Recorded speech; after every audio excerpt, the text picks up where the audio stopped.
Assalamualaikum warahmatullahi wabarakatuh. Perkenalkan, saya Kristiana Mulyani, CGP Angkatan keempat dari Kabupaten Karanganyar. Salam guru penggerak. Pada video kali ini saya akan memaparkan koneksi antar materi tentang pengambilan keputusan sebagai pemimpin pembelajaran dengan materi-materi pada modul sebelumnya. Panduan pertanyaan untuk membuat rangkuman kesimpulan pembelajaran pada koneksi antar materi modul 3.1. Bagaimana pandangan Ki Hajar Dewantara dengan filosofi Prapta Triloka memiliki pengaruh terhadap bagaimana sebuah pengambilan keputusan seseorang pemimpin pembelajaran diambil. Prapta Triloka yang digagaskan oleh Ki Hajar Dewantara yang berkaitan dengan semboyan ing ngarsa sun tulodo ing madya mangunkarsa tutwuri handayani, yang artinya di depan memberikan teladan, di tengah membangun motivasi atau dorongan, di belakang memberikan dukungan. Sebagai pendidik kita harus menyadari bahwa setiap anak membawa kodratnya masing-masing. Kita wajib perlu menuntun segala yang ada pada anak, mengarahkan dan memberikan dorongan supaya anak dapat berproses dan berkembang. Dalam proses penuntunan, anak akan diberikan kebebasan. Dalam hal ini, guru sebagai pamong memberikan tuntunan dan arahan agar anak tidak kehilangan arah serta membahayakan dirinya. Anak mampu menemukan kemerdekaannya dalam belajar. Untuk itu, guru harus mampu mengambil keputusan yang berdampak pada murid serta bijaksana.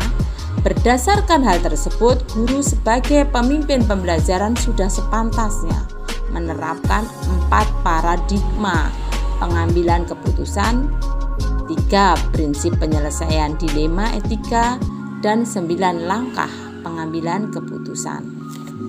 Panduan pertanyaan yang kedua yaitu bagaimana nilai-nilai yang tertanam dalam diri kita berpengaruh kepada prinsip-prinsip yang akan kita ambil dalam pengambilan suatu keputusan. Nilai-nilai yang tertanam dalam diri kita tentunya berpengaruh kepada prinsip-prinsip yang kita ambil dalam pengambilan suatu keputusan. Dalam pengambilan sebuah keputusan, kita mengenal ada 3 prinsip yang dapat kita ambil, yaitu berpikir berbasis hasil akhir. Yang kedua, berpikir berbasis peraturan. Dan yang ketiga, berpikir berbasis rasa peduli. Prinsip-prinsip yang kita ambil dalam mengambil suatu keputusan tentunya berkaitan dengan nilai-nilai yang tertanam dalam diri kita masing-masing. Misalnya, guru yang memiliki empati yang tinggi, rasa kasih sayang, dan kepedulian pastinya cenderung akan memilih prinsip berpikir berbasis rasa peduli. Sedangkan guru yang memiliki sikap jujur dan komitmen yang kuat untuk tindakan pada peraturan cenderung memilih prinsip berpikir berbasis peraturan. Dan guru yang relatif dan memiliki jiwa sosial yang tinggi pastinya cenderung memilih prinsip berpikir berbasis hasil akhir. Pertanyaan yang ketiga, bagaimana kegiatan terbimbing yang akan kita lakukan pada materi pengambilan keputusan ini berkaitan dengan kegiatan coaching atau bimbingan yang diberikan pendamping atau fasilitator dalam perjalanan proses pembelajaran kita, terutama dalam pengujian pengambilan keputusan yang telah kita ambil. Apakah pengambilan keputusan tersebut telah efektif? Masihkah ada pertanyaan-pertanyaan dalam diri kita atas pengambilan keputusan tersebut? Hal-hal ini tentunya bisa dibantu oleh sesi coaching yang telah dibahas pada modul 2 sebelumnya. Dalam materi pengambilan keputusan yang telah dipelajari ternyata memiliki hubungan yang erat dengan kegiatan coaching atau bimbingan yang pernah dilakukan pada modul sebelumnya. Jika pada proses coaching kita membantu agar coach dapat membuat keputusan secara mandiri, maka dalam modul ini kita kembali melakukan refleksi apakah keputusan yang dibuat tersebut dapat dipertanggungjawabkan menjadi win-win solution bagi pembuat keputusan atau justru akan dapat menimbulkan masalah baru di kemudian hari. Dalam pembelajaran pengambilan keputusan ini, penulis diberikan panduan berupa paradigma, prinsip, dan 9 langkah dalam pengujian dan pengambilan keputusan yang tentu akan membantu dalam pengambilan sebuah keputusan agar pengambilan keputusan semakin tajam dan mantap serta tidak merugikan salah satu pihak.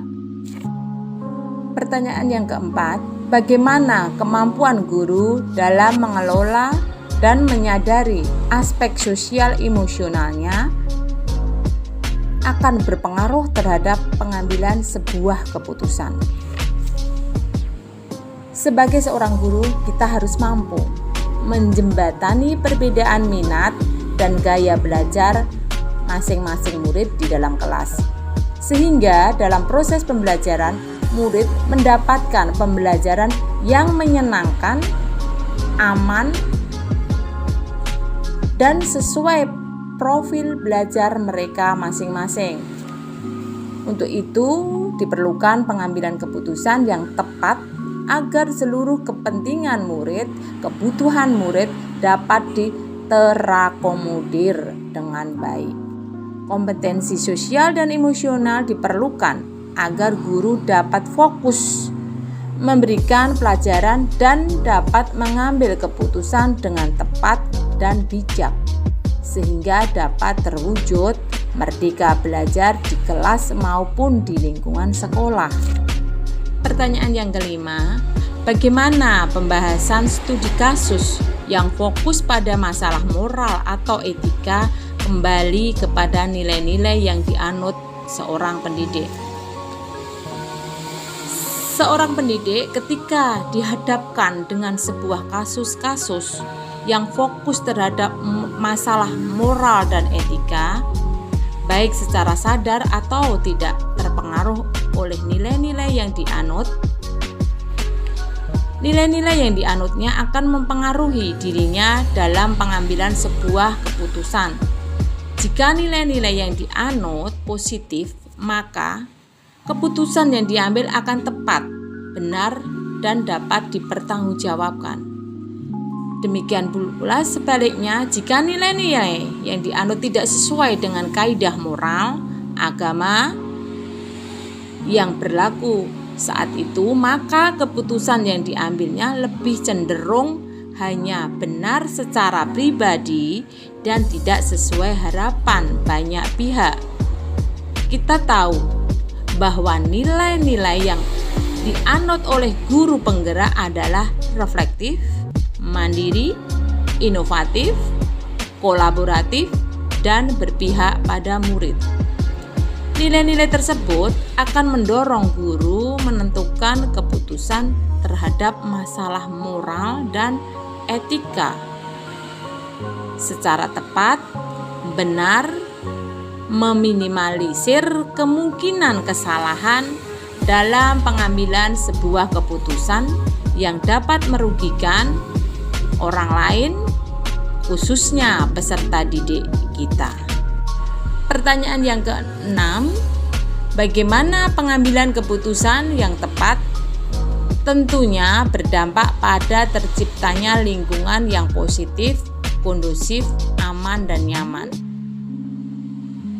Pengambilan keputusan yang tepat terkait kasus-kasus pada masalah moral atau etika hanya dapat dicapai jika dilakukan melalui konsep pengambilan dan pengujian keputusan yang terdiri dari 9 langkah. Dalam kepastian, jika pengambilan keputusan dilakukan melalui proses analisis kasus yang cermat dan akurat sesuai dengan 9 langkah tersebut, maka keputusan tersebut diyakini akan mampu mengakomodasi sebuah kepentingan dari pihak-pihak yang terlibat. Maka hal tersebut akan berdampak pada terciptanya lingkungan yang positif, kondusif, aman, dan nyaman. Pertanyaan nomor 7 selanjutnya, apakah kesulitan-kesulitan di lingkungan Anda yang sulit dilaksanakan untuk menjalankan pengambilan keputusan terhadap kasus-kasus dilema etika ini? Apakah ini kembali ke masalah perubahan paradigma di lingkungan Anda? Perubahan tidak dapat dibangun dalam waktu semalam, ataupun perubahan tidak dapat dibangun dengan instan. Tetapi paradigma yang sudah tertanam begitu lama di benak warga sekolah, yaitu kepala sekolah, guru, murid, wali murid, dan masyarakat, telah menjadi budaya yang tentu akan menjadi sebuah tantangan dan sulit dihilangkan. Kasus dilema etika pun masih akan menjadi bagian dalam skenario di lingkungan sekolah kami. Menurut saya harus fokus pada proses dan langkah perubahan yang telah dibuat. Meski masih seumur jagung, sebesar apapun batu yang menghalang akan ada celah, meski hanya kecil, dari beberapa tetes dukungan dan semangat. Pertanyaan yang ke-8, dan pada akhirnya apakah pengaruh pengambilan keputusan yang kita ambil ini dengan pengajaran yang memerdekakan murid-murid kita? Sebagai pemimpin pembelajaran, tentunya pengambilan keputusan akan sangat berpengaruh pada pengajaran yang diberikan kepada murid kita. Jika keputusan tersebut berpihak pada murid, dalam hal ini tentang metode pembelajaran yang akan digunakan oleh seorang guru, media dan sistem penilaian yang dilakukan sudah sesuai dengan kebutuhan murid, apakah hal ini akan dapat berkembang sesuai dengan potensi dan kodratnya? Namun sebaliknya, jika keputusan tersebut tidak berpihak kepada murid dalam hal metode, penilaian, media, dan lain sebagainya, maka kemerdekaan belajar murid hanya sebuah impian. Dan tentunya murid tidak akan dapat berkembang sesuai potensi dan kodratnya. Pertanyaan nomor 9, bagaimana seorang pemimpin pembelajaran dalam mengambil sebuah keputusan dapat mempengaruhi kehidupan atau masa depan muridnya? Ketika seorang guru sebagai pemimpin pembelajaran melakukan pengambilan keputusan yang berpihak pada murid, maka dapat dipastikan murid-muridnya akan belajar menjadi orang-orang yang merdeka, kreatif, inovatif dalam mengambil sebuah keputusan yang menentukan bagi masa depan mereka sendiri. Di masa depan mereka akan tumbuh menjadi pribadi-pribadi yang matang, penuh pertimbangan, dan cermat dalam mengambil sebuah keputusan yang penting dalam kehidupan dan pekerjaan mereka nantinya. Pertanyaan nomor 10, apakah kesimpulan akhir yang dapat Anda tarik dari pembelajaran modul materi ini dan berkaitannya dengan modul-modul sebelumnya?